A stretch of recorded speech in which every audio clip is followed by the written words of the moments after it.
এই কাহিনীটা না শুনলে আপনারা অনেক কিছু মিস করবেন। এত ভালোবাসার পরও, এত কিছু করার পরও যখন দুজন একসাথে হয়, ভালোবাসার মানুষটাকে পেয়ে যায়, তারপরেও কেমনে দুজন দুজনকে হারিয়ে ফেলে সেটা নিয়ে এই কাহিনীটা। ট্রাস্ট মি, প্রথমে তো কান্না পেয়ে গিয়েছিল, কিন্তু শেষের দিকে শুনে খারাপই লাগছে যে ভালোবাসার মানুষকে পেয়েও কিভাবে হারিয়ে ফেলে মানুষ। তো বকবক না করে শুরু করে আজকের গল্পটা। আমি যখন ক্লাস 9-এ পড়ি, একটা ছেলে আমাকে প্রপোজ করে। ছেলেটা আমার ক্লাসে ছোট ছিল, তবুও আমাকে প্রপোজ করে। আমি রাজি হইনি। কিছুদিন যাওয়ার পরে আমি কোন একটা কারণে রাজি হয়ে গিয়েছিলাম। ছেলেটা আমাকে নিয়ে অনেক সিরিয়াস ছিল, বাট আমি তেমন সিরিয়াস ছিলাম না, ইগনোর করতাম, ভালোভাবে কথা বলতাম না। ছেলেটা অনেক কান্না করতো, আমার হাতে পায়েও ধরতো, রীতিমতো আমার জন্য পাগল ছিল। একদিন কথা না বললে সে পাগলের মতো হয়ে যেত। একদিন আমার বাসায় জেনে যায় আমি রিলেশন করি। অনেক বকা খাইছি, আমার ফোনটাও নিয়ে নেয় বাসা থেকে। তারপর সে তার ফোন আমাকে দিয়ে দেয়। সে তার বন্ধুর ফোন দিয়ে আমার সাথে কথা বলতো।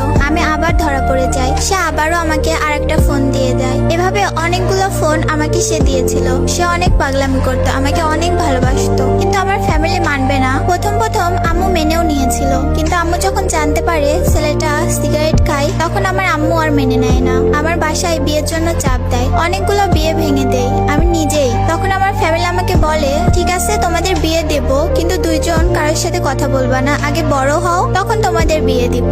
আমরা দুইজনই আব্বু আম্মুদের কথা মেনে নিলাম। তাকে ঢাকা পাঠানো হলো পড়াশোনার জন্য। আমার ফ্যামিলি এদিকে প্ল্যান করে আমাকে অন্য একটা ছেলের বাসায় নিয়ে যায়। আমি বুঝতে পারতাম আমাকে বিয়ের জন্য নিয়ে আসছে। এখানে আমি পাগলের মতো হয়ে যাই, তাদের হাতে পায়ে ধরে কান্নাও করি, তাতেও কোনো লাভ হয় নাই, তারা মানে নাই। আমি আমার আব্বুর পায়ে ধরেও কান্না করে বললাম, শেষবারের জন্য ওর সাথে একটু কথা বলতে দাও, তোমরা যা বলবা তাই করব। তারপর আমার আব্বু আমাকে বলল, কথা বলতে দিব, কিন্তু তুমি ওকে বলবা না যে তোমার আজকে বিয়ে। আমিও রাজি হয়ে যাই। ওকে কল দেওয়ার সাথে সাথে ও যখনই হ্যালো বলছে, তখনই আমি চিৎকার মেরে কান্না করে দিই আর বলি আমাকে বিয়ে দিয়ে দিচ্ছে। ও তো তখন পাগল হয়ে গেছে। রাত বাজে 2টা, কোনো গাড়ি নাই, কেমনে আসবে? ওই পাগলের মতো খালি পায়ে দৌড়ায় দৌড়ায় বাস স্ট্যান্ডে গেছে, কোনো গাড়ি নাই, রাস্তার মধ্যে শুয়ে পড়ে কান্না করছে। আর এখানে আমার কাছ থেকে আমার ফোন নিয়ে নিছে।